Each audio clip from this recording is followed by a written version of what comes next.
Hey there, my name is Josselyne Herman-Saccio. I'm your host for the Be Unmessablewith podcast, and I am so excited that you're here. In this episode, I am reconnecting with someone I absolutely adore, David Crownson, who is a brilliant creator behind Harriet, Tubman, Demon Slayer, among other things. And we're going to be diving into his real-life story behind his journey from his big vision to big breakthroughs, and the messy, magical middle where everything tried to mess with him and stop him. If you have ever felt like giving up or doubted your dream, this episode is going to make the difference for you. So let's get into it. Hey there, welcome to Be Unmessable with the podcast. I'm Josselyne Herman-Saccio, your host, and today my guest is David Crownson. Now, he is an amazing guy. I've known him for many years, and he was born and raised in the very exotic town of Frenchtown, New Jersey, and he grew up with a passion for storytelling, and it started with comics and film, and that served him as an actor and a writer. He is the writer-creator of Harriet, Tubman, Demon Slayer. And I remember when he started creating this idea, and it was just like an idea, a possibility, and he has made it into a reality. It was published by his company, Kingwood Comics, and this best-selling comic is soon to become a Disney television series produced by Prentice Penny, who also did HBO's Insecure and Netflix Uncorked. He loves his mom, he loves long walks and petting your dog, and he has been featured on CNN and is followed by Barack Obama on Twitter or X or whatever we're calling it these days. But I'm so happy that he was able to catch up with us and join me on the show. So welcome, David. Thank you. Thank you. Thank you for having me. Absolutely. I was saying, in your introduction that I remember when you first kind of had this idea for this comic book, and now it's like going to be a Yeah. TV. It's so exciting. You just have to share with people kind of like the story of how you got to be where you are with everything that you're doing, because it's kind of amazing to me to see you have this possibility and now it's a reality. Yeah. I think it was what back in I want to say 2016. Yeah. Um God, that's a yeah, long time. It's even longer than I I know. feel like it was, Like, all right, It so feels like like 9 yesterday. years ago, it does feel like yesterday. Yeah, no, it really just started out just as for everyone who wants to know, it's called Harriet Tubman Demon Slayer. And it started out just as like a fun idea, like what if Harriet Tubman knew martial arts and had superhuman strength and demons, witches, vampires, werewolves all exist. And Harriet Tubman's the chosen one to lead the enslaved to freedom, battle an army of darkness, but have it be a happy mixture of like Django Unchained, meets Buffy the Vampire Slayer again, but be grounded in Harriet Tubman's true life story.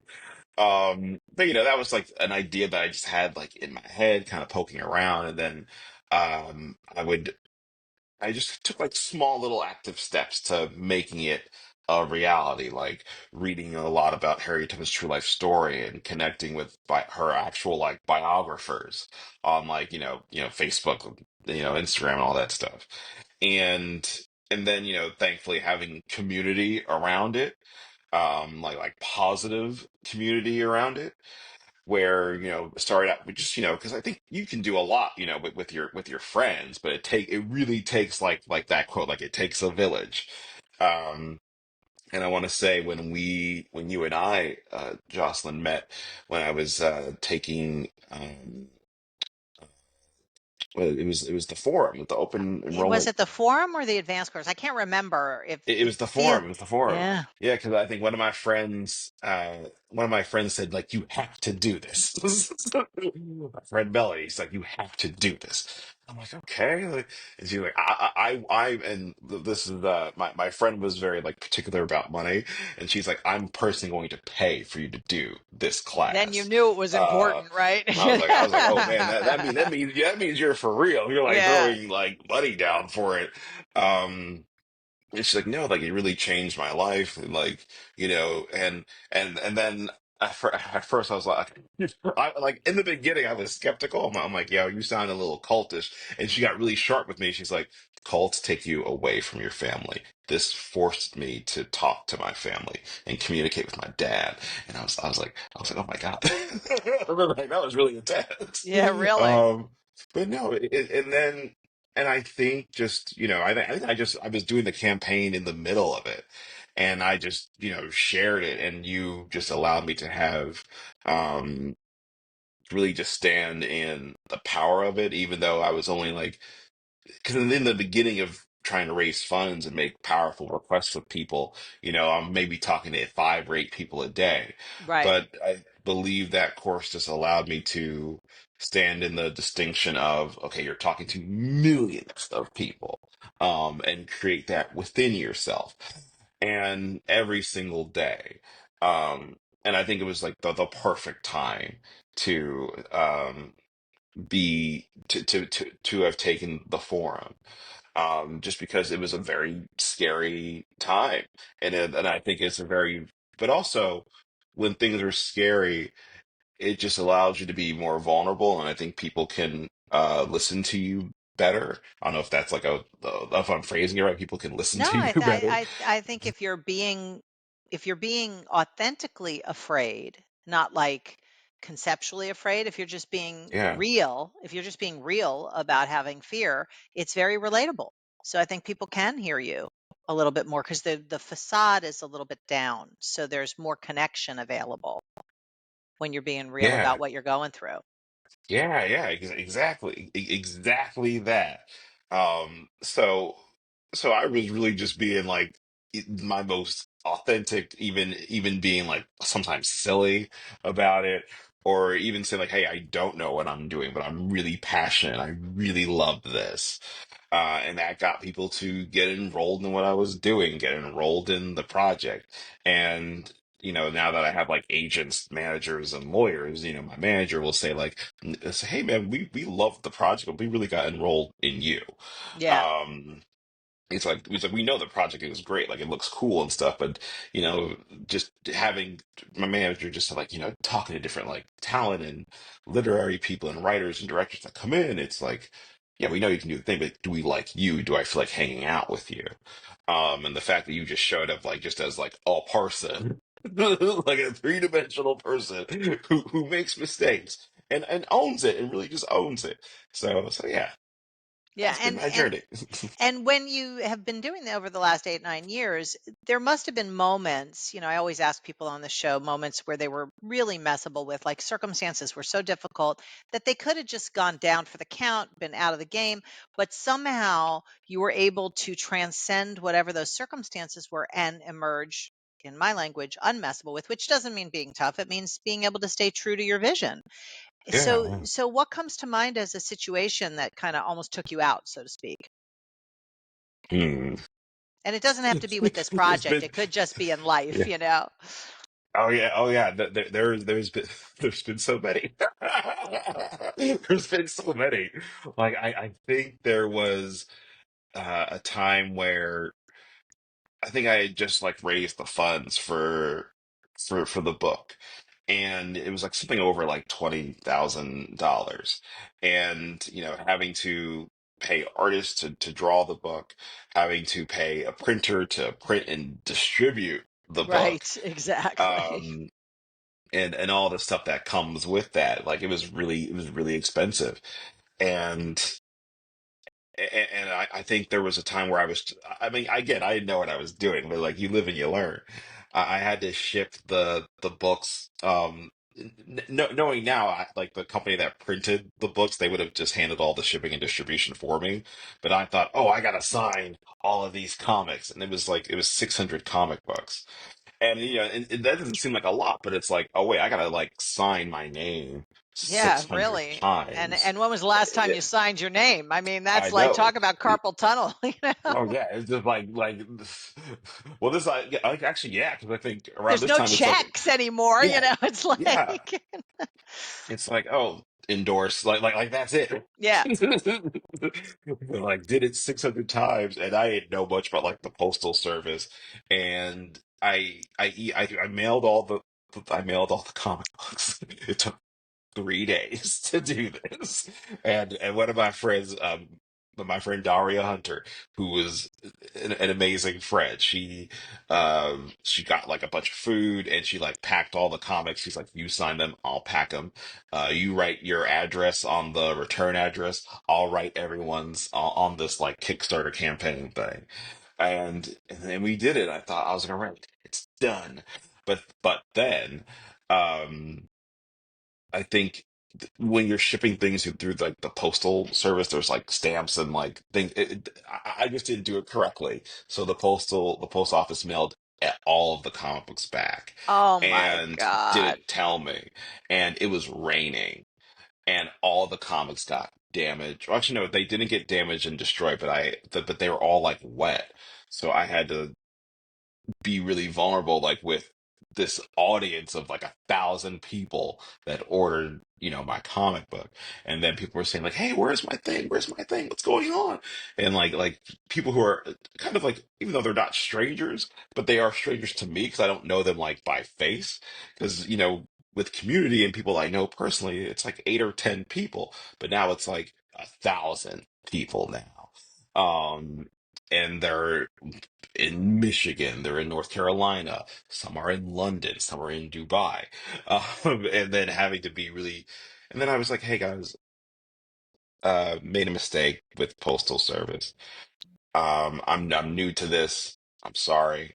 I will do better. And pray and pray. Pray for no rain. Yes. Yeah, yeah, and thankfully, because out like in this era of like social media, when people make mistakes and they apologize, there's always um sometimes it feels like something's missing about it. It's like, hey, I'm just doing this to shut y'all up, but it's like, no, hey, but like, there's no like, there's something genuine missing. But I was like, Yeah. guys, I genuinely messed up. I'm really sorry. He's just like, but I'm gonna do better. And everyone was like, hey, man, cool. I'm like, oh, it's that easy. I just had to be honest about what happened. That was it. And yeah, and I think from there, like. I was even kind of, thinking about like walking away from this, because it was getting like really like tough to, um, like I think I had gotten money from I used to work a 9 to 5, and I got money from my tax return, and the book still required money to do, and I'm like, okay, I gotta invest my own money into this now, and I had to speak at an event. I think it was somewhere maybe. I think I was selling books to Kevin Smith's comic book store in New Jersey, and I was driving like this like busted like 1999 Toyota Solaris, and I think they bought like 8 or 10 comics from me, and I had like 200 in my like car, and I'm just driving, and I like had like no money, and I was thinking, it's funny, Jocelyn, I was thinking like it was something you had like said or something we had created for ourselves in the forum. I feel like I'm like a commercial for the forum I now. know, it's so funny. I'm like, I don't even work there anymore, but I love it too. Like, yeah, but no, It it was makes really a just difference. It makes a difference for it, people. it. It It does. really makes a difference. Like, I really want people. Like even I think some of my friends who don't go there as much, they even say like, I think before I marry this person, I think they should do Yeah, I like know, stuff like really. that. Gee, I was like, hey, if you're doing that stuff with them anymore, he's like, no, no, no, but like this did really help them. They'll have to do all the courses, but the forum changes everything. Yeah. Um, I know they were. I was just driving. And I was just like, I'm like, all right, who I am is the possibility of abundance, uh, fun, joy, creativity. That's the advanced And course. I knew it was the advanced yeah, course. Yeah, that's the yeah, advanced course. And that is like life changing when you constitute mhm. yourself as possibility as opposed to as a person with a past and circumstances. So there you are, you reconstitute yourself in the car. Yeah. And then I go there and like I sell the comics to, the company. I think they were filming a AMC TV show called the Comic Book Men there. And they just bought like, 8 or 10 comics, and I was like, all right, this is enough for like gas, and I'll I'll get Wendy's on the way home or something like that. Like a win is a win is a win. So I'm Yeah. driving, and then like I think I had my cell phone as the GPS, and my phone started like blowing up, and I'm like, "Hey, what's going on? I'm about to get on the highway." And I answer, I'm like, "Hi." He's like, "Hi, David. Hi, um uh this is Mike from the comic book shop. We just sold out of your comic book. Do you have any more?" And I was like, "I do." He's like, hey, come back right now. If you have, or I was already on the highway. He's like, "If you're Right. not on the highway, come back." So I like did a whole like turn, crazy highway thing, and came back, and they bought like all the comic books in my Wow. trunk. And it was like, That and was they a were like, game "Hey, changer. yeah," and they were like, "Hey, do you mind like signing like release forms? We want to put the comic book. We're filming this TV show. We want to have the comic book featured." And I was like, "Yeah, sure." And then they had their own podcast, and they had me be a guest on the podcast. And then other comic book stores started like hitting me up, and then like, a lot of like Hollywood stuff, TV film offers started to roll in, and then s- that year things didn't really pan out with some of those offers, but it changed how I looked at myself. I'm like, okay, like this can happen, this can be a thing, and usually right before the breakthrough, things get really heavy, or things attempt to mess with you. Um, and and it's just like famous Winston Churchill quote: "If you're going through hell, keep going. Keep going. Maybe take a minute to take a nap." So like the path of least resistance, like just to free yourself up a bit. But yeah, Yeah. Well, what would you say in that moment in the car where you were just like, "Why even I mean, this is just ridiculous." And then you found something, you called upon something that brought you out of that space. What would you label it if you had to, or point to it? I think yeah, I think it's either like people say like I might say like God or Jesus, or even like my ultimate, the highest the highest form of my own truth, you know and just really like digging deep, and not digging deep like, "Oh, I'm gonna like rough through this," Yeah, yeah. it was doing just like bliss, because I was just driving. I was already on my way there.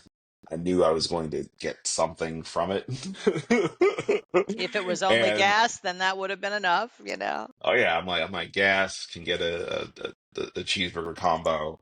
Um, and I don't know what it is. I'm like, hey, it's gonna work out. Like, Yeah. no, like it's gonna work out. And even that quote I just said, I'm like, before like the breakthrough, like the ultimate like breakthrough, things get heavy. Or I think even this, I'm getting all zen today. This yoga teacher, she just talked about back in like when I was in New York. I'm in LA right now. This yoga teacher would just say like, "Hey, like guys, this is a slow birth." Like, and she's like, I have kids. I have three kids, and I'm just letting you all, for the men in the room, or the people who don't have kids, before you give birth to this beautiful thing, it's going to be very painful. It'll be like 9 months of prep. And then right at the end, it's like, and she said, "I have three children. I always feel like I can't do it at the end. But then I have this beautiful thing that me and my husband created. So And don't give up yeah, in those last moments." And I think I was like, that's the word. Yeah, what you just "Mhm." said about creation. What I hear in your story is, you were kind of in this world of reaction and survival, and it's like, let me just get the gas money. I'll just go and get this done or whatever. But something shifted you over to what you were creating, whether it was who I am as the possibility of abundance. And, what you created was a new space. So you had a new place to have things show up from, because in the world of survival, things show up that fit there. And in that world of creation, things show up that fit there, like those kind of magic and miracle kind of moments. So I can hear that in terms of the work that I do with people, of moving them from reaction to creation. I can hear it in your story that you moved yourself through those spaces.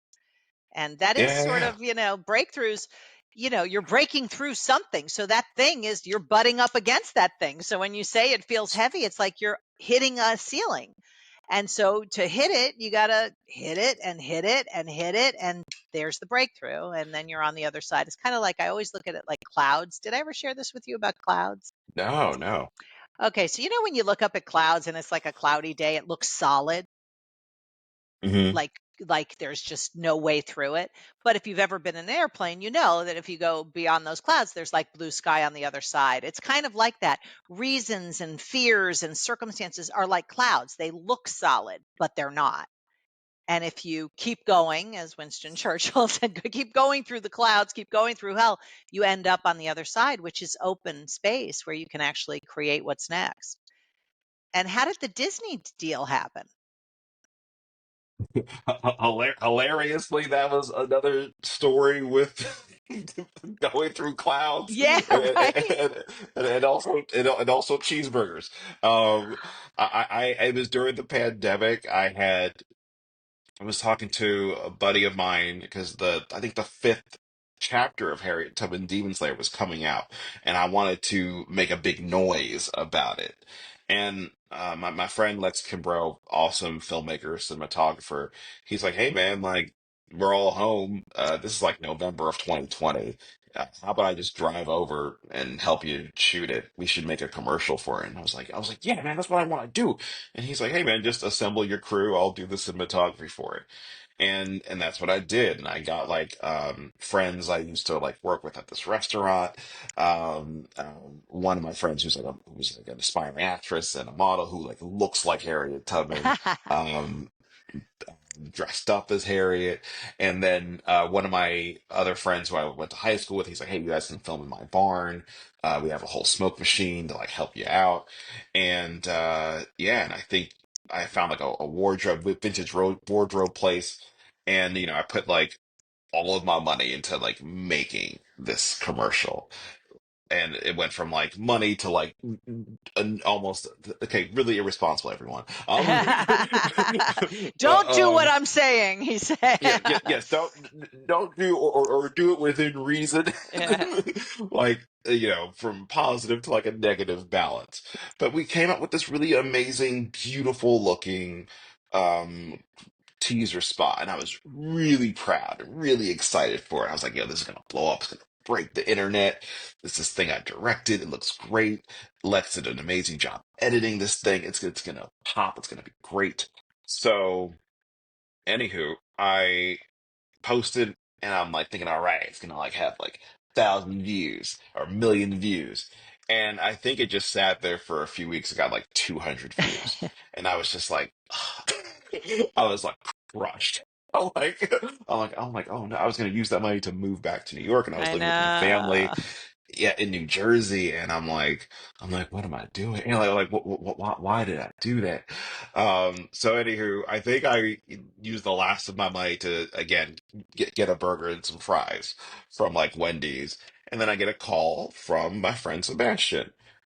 Sebastian, he runs this company called Stranger Comics, and they do great, amazing work. And he's like, "Hey man, how's it going?" I'm like, "Oh, I'm good, man. Just doing my thing. About to get some food. What's up?" He's like, "Hey man, like I saw that commercial you did. It looks incredible." And I'm like, "Thanks, man. Yeah, because he's You're one of my you're the friends one. too." You're the one who saw it. Yeah, I was like, "Thanks, man. You're one of 200 and stuff." He's like, "No, man. I shared it. Like, hey man, just between you and me, I work with Prentice Penny, and we're actually leaving.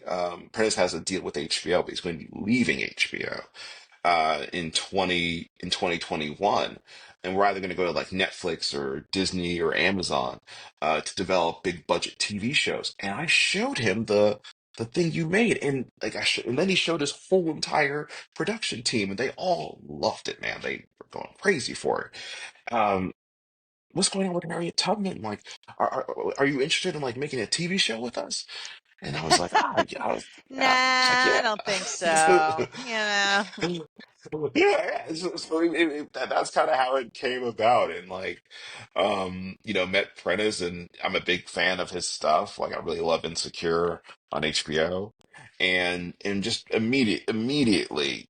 hit it off with him and his team, and just for the last few years, just spent time like developing this thing that was a comic book, or not was, is a comic book, and they've just been a great resource for expanding it and capturing the essence of it, and also not trying to like censor me or censor it, Mm, which has been really cool and empowering. um and hard to yeah. find.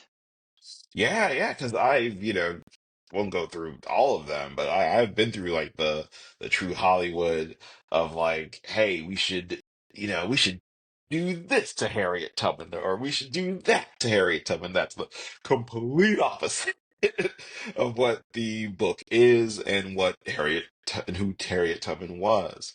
So, like, yeah, I'm really grateful for that. But yeah, like from that story, I just learned that it's not about like a million people can see something, right? And But they you can just need love it. one Yeah, person. you just need one, but you just need the one, like the right 200. Okay, again, I was hoping for a million people, but then like 211, 200 people saw it. But it was the right 200 people that can push this to the next level. Yeah, I think that's Um, so important for people listening because so many of the people who listen to the show are artists or they're filmmakers or they're actors, and they think it's a numbers game. And to some degree, it is a numbers game, but it only takes one. It yeah. only takes one break to have something move to the next space. So that's very exciting. I'm so happy for you. It makes me thrilled. But is there anything I can support you with now at this stage in what you're creating? Anything that's messing with you that I can break you free of? Like the great thing about this is I'm meeting lots of really experienced people, a lot of people who are, which I'm happy to have this, people who are smarter than me, people who have more experience than me. But then it's like I'm also an executive in this position, but I'm surrounded by people who are smarter than me. So I'm like, how do I tell these people who are smarter than me what to do? Or like still maintain being the leader, but Yeah. dealing with people who are like, hey kid, I've been writing TV for 20 years or something like As they that. have a cigarette Or hanging out of their mouth. Hey, yeah, let me tell you something about this business. he's like, let me tell you something. I used to write on Frasier. All right, all right, all right, kid, and all this. I I'll was show you writing the before you ropes. knew how to write, you know? Yeah, yeah, stuff like that. Yeah. So Well, yeah, so I you think want that, coaching on yeah. how to hold that. So first of all, let me ask you a couple of questions. With this, it's with this project specifically or with anything?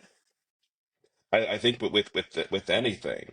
Okay, Um, so then let's yeah. look at what's your vision for your work, because it's not so much your goal to get this produced or not produced or whatever.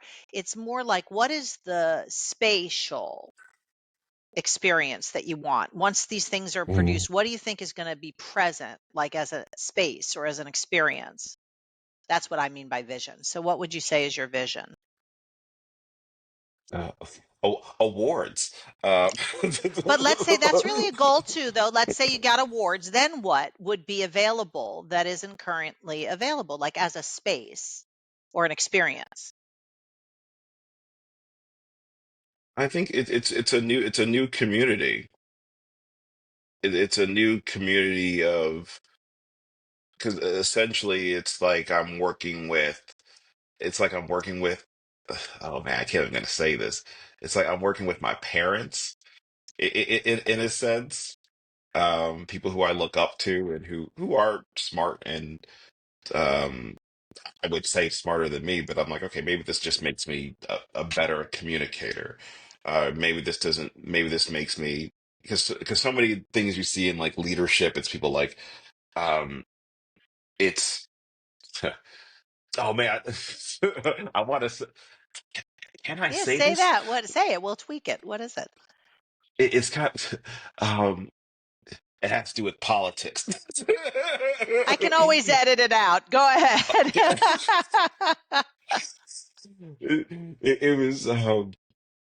I also want to be careful because you said it. It's a good thing. It's a good thing. We were just talking about the distinction of you were. I think you had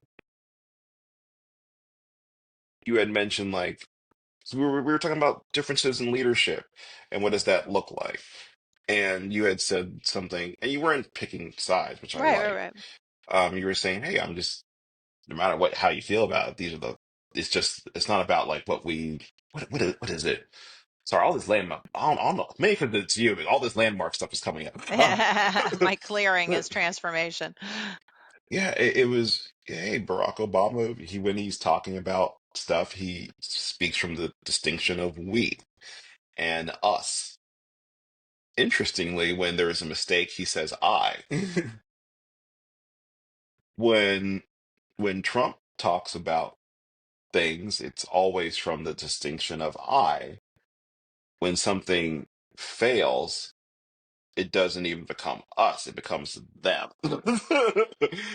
uh, and and and I think when you had said that something about it came from like because I think it was you coaching me through like a leadership thing, and it just made me just think of like okay, I gotta talking like to people and not talking down to people. Yeah. Um, yeah, So when you or say or. community, yeah, go ahead. Mhm. You, Yeah, uh, or even like looking up to them and putting them on some type of weird pedestal where you can't even like communicate with them because you look at them as like some type of deity.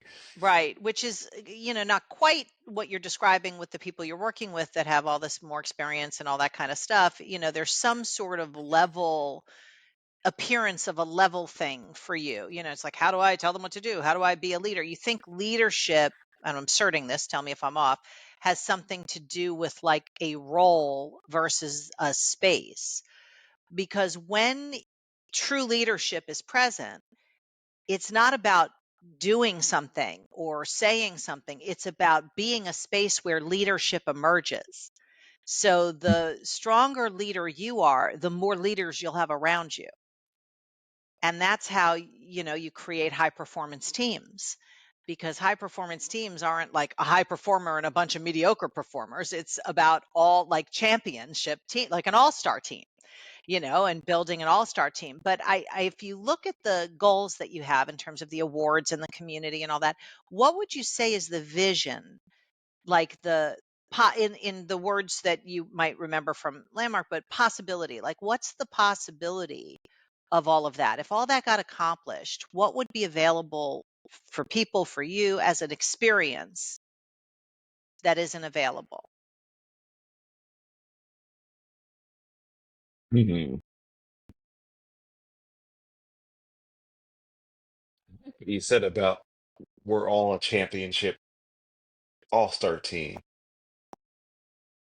and what's that term like? Rising tides cause all boats To rise, yeah. to rise. Yeah. I think it's So that. is I it the think it's space that. of like excellence? Is that sort of the vision? Is it Yeah.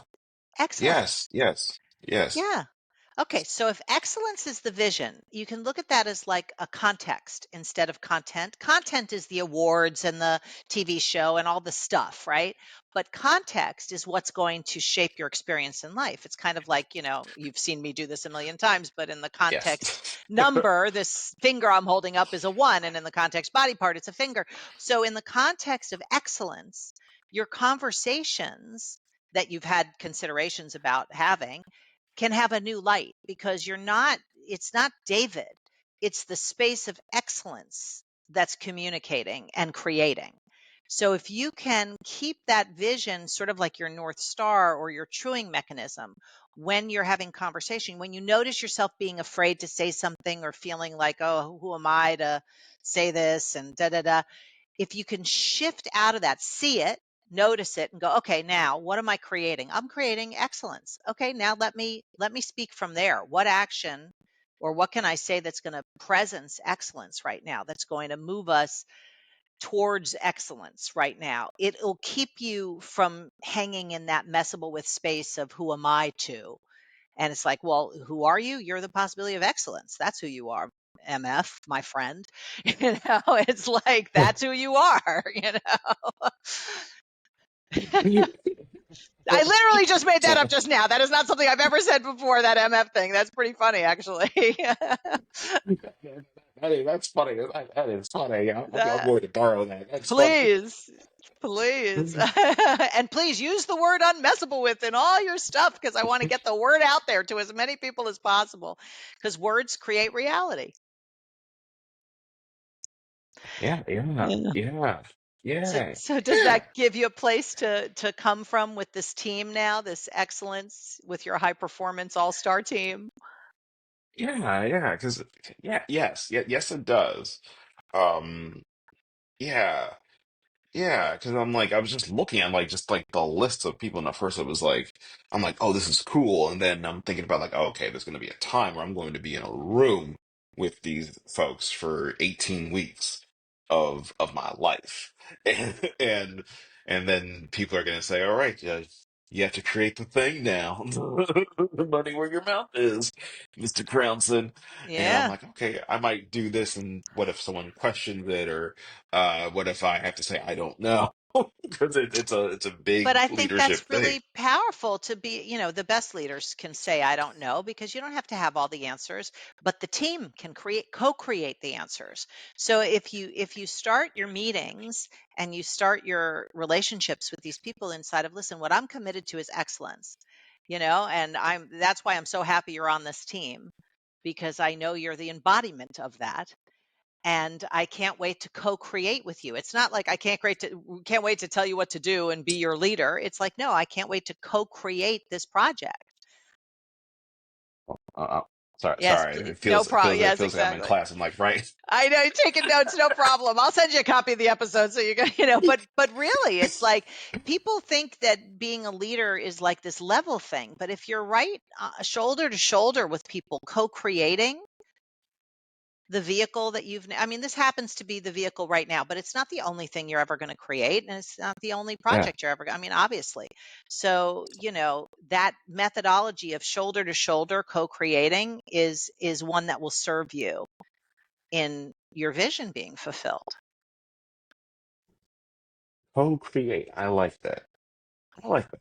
Yeah, not in the White Writers Guild way, because then you have to give away quite a bit. So we don't want to. Yeah, yeah, yeah, yeah, yes, yeah, yeah, So yes, again, the yes. context is Yes, the decisive. Okay, context. The yes, context is exactly. decisive. Yeah, exactly. Because the WGA will have a conversation about that if you do it in that context, but it's not in that context. It's in the team context. Yeah, yeah, yeah. Yeah, I like that.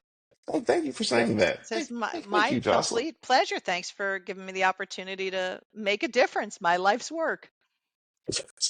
I Is there love it. I love it. anything you want to say just in closing to the listeners or the watchers, however people get their podcasts? Yeah, I just say to don't give up on yourself. Yeah. Don't give up on yourself when it gets really rough, hard, heavy. Sometimes when it gets really rough, hard, and heavy, I know people say like you gotta push through, and like especially like for guys, it's like you gotta push through, you gotta dig deep, and I think just even go path of least resistance. Mm, And it might not mean like, oh, I give up. It's like, yo, maybe you just need to take a nap. Or like maybe you need to take a go for a breath. go take a breath, go for a walk. Like I think this morning, like my girlfriend and I, we both were like saying like, okay, we're gonna wake up early, we're gonna exercise. It's gonna be like it's gonna be like "Ruh." And I woke up today and I'm like, yo, I really don't feel like working out like as soon as I wake up. And then I'm like, but I still want to do something with my body. So I think up until, you and I met, because it's like 9 o'clock here, I just did some yoga and stretched. And then I think even today, I think you're my first meeting of the day. I have like 5 or 6 meetings today, and it's literally like one after maybe an hour in between, and I had like nervous, jittery energy today. So I'm like, okay, let me do some yoga just so I can get grounded in my body, Yeah. and take take just take a breath, take a breath, everybody. Like at the end of the day, like it ain't that deep. It is not that serious. Also, from what I've learned, just when we were talking about like, excellence and like me being, I know I said I was like nervous of this team, but there is someone who, there's a project that I'm doing that's getting announced in a couple of days that I'm really excited about. I can't say what it is, but it's It'll something be that someone announced by who, the time this airs, so yeah, hopefully we can put it in the show notes. yes, and someone who I really look up to is working on this project. It's like someone I grew up with is working on this thing. And I think we had a meeting, and this person just said like, "Man, I don't know what this is." And everyone's on the meeting, and I'm just like, "Okay, I created the comic book, but whatever." But this guy said, "David, what is it? I don't know." I said, "Oh no, it's," and I'm like, "Oh, it's actually, when I have this thing, it's this, and this." Wow, I would never thought of that. I would have never thought of that. Wow, thanks, David. I'm like, "You're welcome, Oscar winner." And Yeah, so yeah, I just say, don't give up on yourself, and really trust that things will work out. And even when certain things that don't work out, I really believe that it's something better is, yeah. or Well, I don't things know, work out always. They work yeah. out how they work out. Yeah, You know? and something that align that might actually read that might connect to that deeper vision Yeah, that you have for yourself. Like I think I said before, like, oh, Hollywood came a calling, but I look back on it now, I'm like, I'm kind of glad some of those things didn't turn out the way they were supposed to, and some of those things were offering me like a ton of money to really compromise a yep, vision, and I would have, had like a house and like three cars or something like that if I had signed a certain thing. But I'm grateful that I had a really great community of like I had a really great lawyer who just said like, hey, like this is great money, but I think this is gonna get old in 6 months. And or my mom saying like, hey, like I think this is great. Pay off student loans. This is great, and be a house, but I don't think you're gonna be happy with this. And or even like a casting director who I'm friends with, Marcy Phillips. So you just said, hey, like just be mindful, because fame and success just intensifies who you already are, like naturally. And I think money and fame will get bored. You'll get bored with it. And I was like, I don't know about that. And she's like, no, no, I'm really serious. Like I've dealt with lots of yeah, Marcy Phillips. She's like head yeah. ABC. Yeah, she's like, hey, like I really think whatever you decide to do, make sure it aligns with here first, and get grounded in that, whatever that is for you. But yeah, don't take things just because it'll quickly bring you fame and money. Because I don't want you to burn out really fast. I see things kind of lasting, like think about legacy. Yes. But take it one step at a time. Don't think like 50, 100 years, but take it one step at a time. Um, yeah. Well, if you stay connected to your vision, so now you have excellence, but it could be excellence, it could be abundance, it could be impact, it could be whatever it is, but we'll just practice with excellence. If you stay connected to your vision, it really can be a truing mechanism in terms of what you say yes and no to keep you on the path of fulfilling that vision, because ultimately that's what fulfillment is. It isn't a dollar amount. It's what are you fulfilling on, if not your vision? Mm, mm. So I'm just thrilled to have had the opportunity to reconnect with you and have this conversation. And I look forward to the announcement in a couple of days, and then I'll make sure to put it in the show notes for everybody. Yes, yes, please. I will personally, I will email it to you Perfect. I when it love it. happens. Excellent. Thanks again, David. And for everybody, keep your eyes out for Harriet Tubman, Demon Slayer. We can't wait for that to come out. And this new thing, which shall remain nameless until this airs. So Yes. um, we'll see you on the next episode of Be Unmessable with the podcast. Wasn't that amazing? I hope David's story reminded you of the power of staying true to your vision. He completely inspires me every time I talk to him and hear about what he's up to. But you got to stay true to your vision even when things get tough. If something landed for you in this episode, share it in the comments below. And don't forget to download the free 5 daily practices for being unmessable with. It is a muscle, so you got to practice. The link is right below. And I'll see you in the next video. Watch it right now.